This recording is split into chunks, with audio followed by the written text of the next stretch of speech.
Assalamualaikum warahmatullahi wabarakatuh. Kita bertemu lagi pada video pembelajaran pendidikan agama. Kali ini video pertama tentang beriman kepada Allah dan Rasulnya. Pelajaran pendidikan agama Islam kelas 4, pembelajaran yang kedua. Kata konsep dari pembahasan bab ini adalah: pertama adalah beriman kepada Allah. Yang kedua adalah mengetahui Allah melalui ciptaannya. Yang ketiga, mengenal Allah melalui kitab sucinya. Yang keempat, mengenal Allah melalui Asmaul Husna, yaitu Al-Basir, Al-Adlu, dan Al-Azim. Yang kelima adalah beriman kepada Nabi dan Rasul. Kali ini kita akan membahas pada konten pertama, kedua, ketiga, dan keempat. Kita mulai. Perhatikan dialog berikut ini yang menunjukkan tentang bagaimana kita meyakini sesuatu dan menunjukkan bahwasanya Allah itu ada. Sifat bertanya, siapa yang membuat meja? Nada menjawab, Pak Rahman yang membuatnya. Dibuat dari kayu apa meja itu? Kayu jati, kata Nada. Sifat bertanya lagi, dari mana kayu jati itu? Nada jawab, ya dari pohon lah, beliau menebang di hutan. Sifat bertanya lagi, yang membuat pohon itu siapa?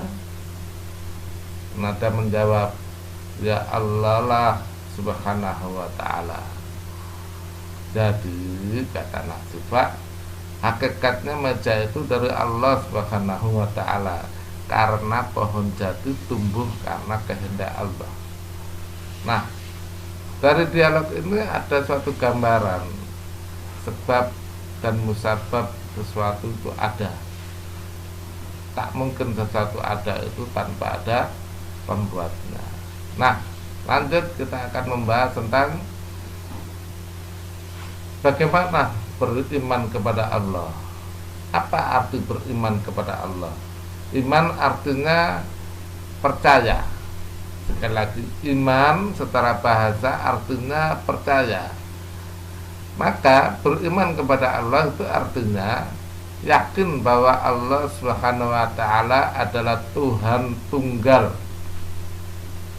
Tuhan yang Maha Esa, yang wajib disembah, dan menciptakan alam semesta ini beserta isinya. Dan Allah adalah Tuhan yang tidak disebabkan oleh sesuatu. Allah itu ada tanpa ada penyebabnya. Nah, pemahaman tentang Allah SWT sebagaimana dijelaskan oleh Allah di dalam surat Al-Ikhlas. Sudahkah anak-anak membaca surat Al-Ikhlas? Tentu sudah, atau sudah paham tentang bagaimana Islam membangun pemahaman tentang ketuhanan, tentang ketauhidan, bahwasanya Allah itu satu. Lanjut ya. Nah, bagaimana mengenal Allah itu? Nah, yang pertama adalah mengenal Allah melalui ciptaannya. Ada hewan, ada tumbuhan, ada alam semesta ini, ada proses terjadinya manusia melalui ciptaannya. Semuanya adalah ciptaan Allah Subhanahu wa ta'ala. Di dalam sebuah hadis, kalau tidak salah, man araftar nafsi faqad arafta rabbi. Barang siapa yang mengenal dirinya sendiri, maka ia mengenal Tuhannya. Yang kedua, mengenal Allah itu dengan mengenal melalui Asmaul Husna, nama-nama Allah yang baik. yang jumlahnya 99. Nah, di antaranya adalah yang kita pelajari adalah Al-Adlu, yang maha adil, Al-Azim, yang maha agung, Al-Basir, yang maha melihat. Yang ketiga, mengenal Allah melalui kitab sucinya, dan kitab sucinya yang paling sempurna dan menjadi petunjuk bagi manusia adalah kitab suci Al-Quran yang diturunkan kepada Nabi Muhammad Sallallahu Alaihi Wasallam. Di dalam satu ayatnya surat Al-Baqarah disebutkan bahwasanya dzalikal kitabul la raiba fihi hudal lil muttaqin. Saya ulangi, Bismillahirrahmanirrahim. Dzalikal kitabul la raiba fihi hudal lil muttaqin. Itulah kitab Al-Qur'an yang tidak ada keraguan isinya, di dalamnya petunjuk bagi orang-orang yang bertakwa. Itulah mengenal Allah. Sekali lagi, mengenal Allah dengan 3 cara. 1 dengan melalui ciptaannya, 2 dengan melalui Asmaul Husna, 3 melalui kitab sucinya, yang terutama mengenal Allah melalui Al-Quran. Paham anak-anak? Nah, kalau sudah paham, Pak Guru akan jelaskan berikutnya. Memahami Allah dengan Asmaul Husna tadi bagaimana? Nah,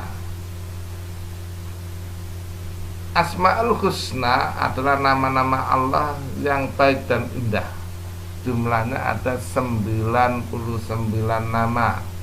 Hal ini dijelaskan oleh Allah di dalam surat Al-A'raf ayat 180. Sekali lagi anak-anak, surat Al-A'raf ayat 180 yang berbunyi, Bismillahirrahmanirrahim, walillahil asmaul husna fad'uhu biha waddarul ladina yulkhiduna fi asma'ihi sayujzauna ma kanu ya'malun. Dan Allah memiliki Asmaul Husna, nama-nama yang terbaik, maka bermohonlah kepadanya dengan menyebut Asmaul Husna itu, dan tinggalkanlah orang-orang yang menyalahartikan nama-namanya. Mereka kelak akan mendapatkan balasan terhadap apa yang telah mereka kerjakan. Salah satu Asmaul Husna beliau Allah adalah Al-Adlu, Allah maha adil. Allah akan bersikap adil dengan hambanya, baik di dunia maupun di akhirat. Terlebih di akhirat, semua amal perbuatan manusia pasti ada balasannya. Hal ini dicantumkan dalam surat Al-Zalzalah. Mungkin anak buka Al-Quran ya, surat Al-Zalzalah. Yang kedua adalah Al-Azim, Allah maha agung atau Allah maha besar. Allah maha besar, semua makhluknya di hadapannya sangat tidak berarti apa-apa. Kebesaran Allah meliputi semua ciptaannya. Hal ini dicantumkan di dalam surat Al-Waqi'ah ayat 74 yang berbunyi, Bismillahirrahmanirrahim, fasabbih bismi rabbikal azim. Maka bertasbihlah dengan menyebut nama Tuhanmu yang maha besar. Paham anak-anak? Nah, selanjutnya adalah Al-Basir. Al-Basir artinya maha melihat.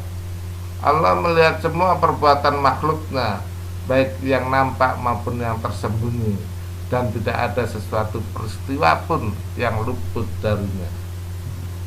Tegaskan di dalam surat Al-Mu'min ayat 20 yang berbunyi, Bismillahirrahmanirrahim, Innallaha was-sami'ul basir.